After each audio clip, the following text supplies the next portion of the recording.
Welcome back, everyone. Thank you for visiting the YouTube channel for bestbiblecommentaries.com. In this video, I'm going to talk about the Gospel of Mark, or the best commentaries on the Gospel of Mark, in 3 different categories based on aggregate academic reviews. I'm going to talk about the best commentary on Mark, introductory commentary on Mark, the best mid-level commentary, and the best technical commentary. I'm also going to show you some alternatives as well, in case you have one of these or you think another one might be a good option. And feel free to comment down below as well what you think about these volumes. If you're new to my channel, I welcome different opinions, and I try and give academic reviews on commentaries just to kind of point you in the right direction. I'm not necessarily trying to have the final word on the subject, and so I think it's great when people share their viewpoints on different volumes down in the comment section, because then people can just have even more information about what books have been helpful to different people. I'm also going to put links in the description box down below, links to Amazon for each of these volumes, and I'm also going to put a link to the page on my website where I list the best overall commentaries on the Gospel of Mark, regardless of any category, so you can see where these commentaries fit in. So feel free to follow that link. Also, at the end of the video, I have some new releases to show you, new releases that have come out in the last few months, and so we'll get to those momentarily. All right, so the best introductory commentary on the Gospel of Mark is the NIV application commentary by David E. Garland. Now, if you're really familiar with this series, you'll know that it's not quite introductory. It's a little bit introductory to mid-level. It kind of straddles that fence.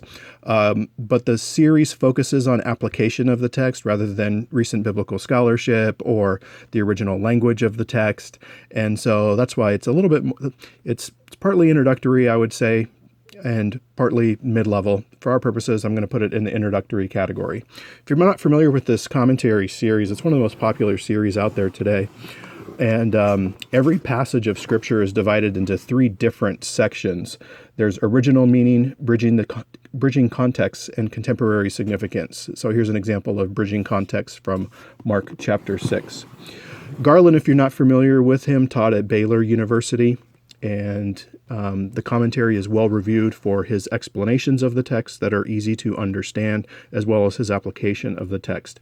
Like I said, he doesn't interact much with recent biblical scholarship, and the commentary is also, it's based on the Greek, but it's not a commentary on the Greek, so it's missing some of those characteristics that are common with mid-level or technical commentaries.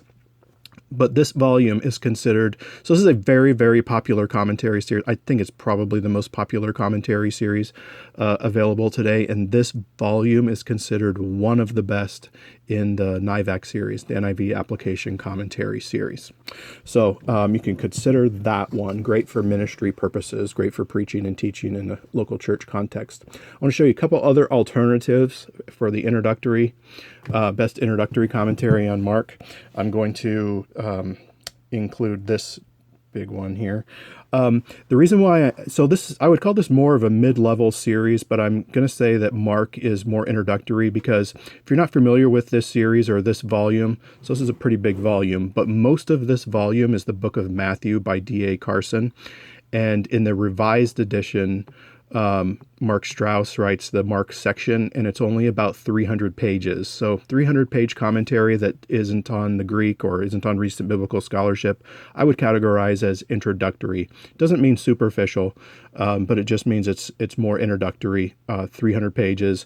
And the reason why Carson gets twice as much space is because originally in this series, the Matthew volume was going to contribute the most information on the synoptics, and then the Mark and Luke volumes were going to be supports to the Matthew volume. So anyway, that's why the Mark section is only 300 pages.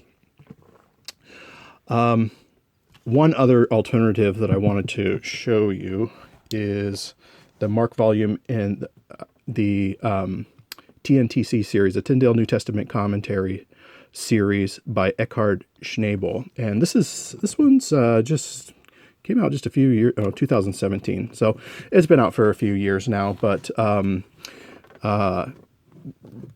pastors love this series. A lot of people love this series, but it's kind of straddling the fence between introductory and mid-level.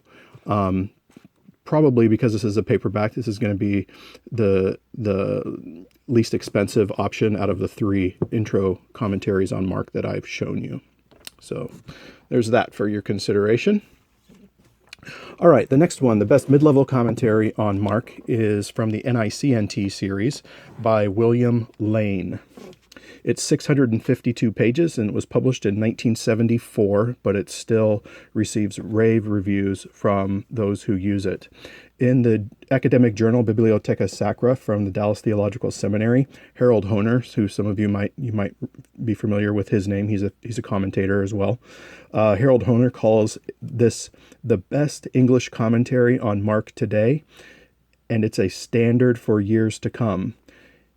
Hoehner continues, it's a monumental commentary on the Gospel of Mark from an evangelical perspective. The NICNT series is one of the most respected and well-reviewed commentary series available today.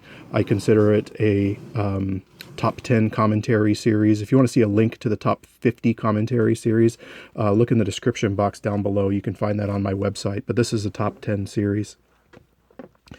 Another academic review from the Westminster Theological Journal calls this commentary an enormous advance in evangelical scholarship. The reviewer called it, quote, of very great significance, and agrees with another reviewer that it is, quote, something of a masterpiece. Incredible reviews for this William Lane volume. Lane believes that Mark was written between 60 and 70 A.D., He believes the Olivet Discourse was fulfilled before 70 A.D., and he also rejects the longer ending of Mark.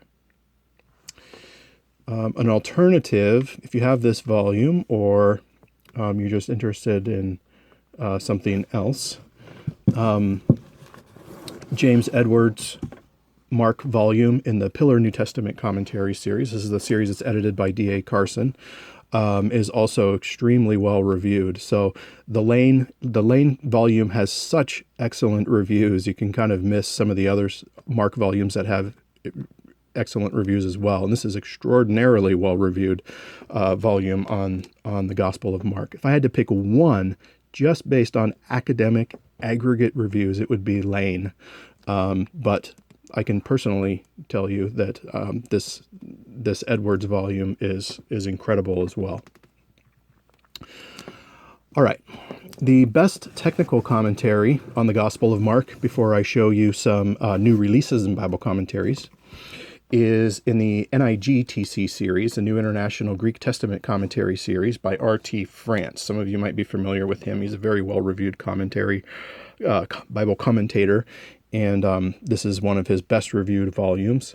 This commentary is 719 pages in length, and it was published in 2002.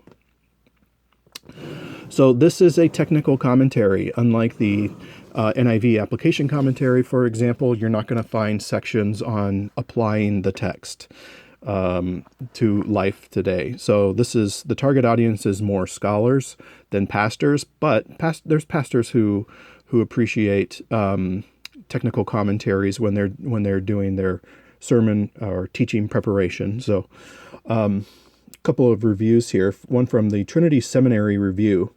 France carefully expounds both the literary and the theological artistry of Mark. France's theological exegesis tends toward the traditional side. Regarding the ending of Mark, France has a unique viewpoint.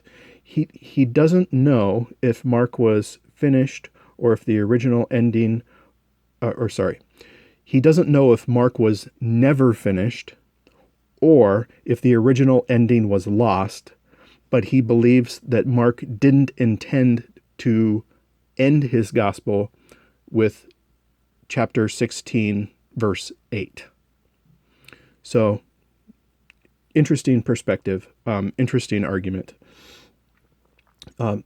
Another reviewer, this volume is conservative but critical, detailed but not overwhelming, conversant with scholarship, but focused on the biblical text. Now, I still think that if someone is not familiar with New Testament Greek, then they're only going to maximize a percentage of this commentary and probably not the entire thing. So in this series, there are times when the Greek text is printed in the discussion, in the middle of a sentence, in the middle of a paragraph, and no translation is offered, no explanation is offered in that immediate area. The reader is just there's an expectation that the reader has some familiarity with the Greek. That said, even if you're not familiar with the Greek, you'll be able to get some benefit from it, but just not probably 100% maximizing the content. All right, let's talk about 3 new releases in Bible Commentaries. I haven't shown some new releases in a while, partly because the summertime is not the best time for new releases. So I'm behind on these by a couple of months, including this one here. A much anticipated commentary from Craig Keener, and he has very, very well reviewed commentary. He's a prolific commentary author. There's people who will just buy up his latest releases without even knowing much about them at all, and I'm sure this one's no different. So it's a little early for academic reviews on this one, but some great blurbs on the back of the book. And Keener's mostly doing standalone commentaries today, so it's not part of a series. And you can find elsewhere on my channel, I have a video on his Acts commentary, and I think a couple other ones as well that you'll be able to find. But a very popular commentator today, and he focuses more on the cultural and socio-cultural background of different books of the Bible, but also gives explanation of the text. All right, the next one is the latest release in the Zondervan Exegetical Commentary on the Old Testament series. So there are several New Testament volumes in this series that are well reviewed, and the Old Testament is now being built out. There's not many volumes available yet. I would estimate under 10 in the Old Testament series, but I see that there's some others coming out later this year. So they're going to continue to build out this series, and it's really a great series. The layout is fantastic. It's helpful to pastors, students. There's a lot of information covered in these volumes. So anyway, this is the Hosea volume. Jerry Huang, I think is how you say his name, and that just came out maybe a month or 2 ago. So one other one. This one is from Baker, correct? Yes, Baker. So this one looks really interesting. I'm excited to spend some more time with this. Jeffrey Weima is the author, and it's the Sermons to the 7 Churches of Revelation. So it's a commentary on Revelation 2 and 3. So not the entire book, just Revelation chapter 2 and 3, the letters to the sermons to the 7 churches of Revelation, a commentary and a guide. So I think it's a discussion guide. So just, I've flipped through it a little bit. It looks mid-level, I would say. Contemporary significance. So there's sections on contemporary significance, so that could be helpful to those in ministry. But it looks excellent. And Weima is known for his, 1st and 2nd Thessalonians in the BECNT series, and that one's well reviewed. So some great blurbs on here. Frank Thielman, Ben Witherington, Eckhard Schnabel. So it looks really interesting, and I'm excited to dig into it. So it looks like there's 7 chapters, all related to one of the letters to the 7 churches in Revelation 2 and 3. So I like it when commentators come out with these books on just certain sections of Scripture. I like the depth and I like the focus, and I find it very helpful. So anyway, I hope you found this video helpful. Don't forget to subscribe, and I'll see you next time.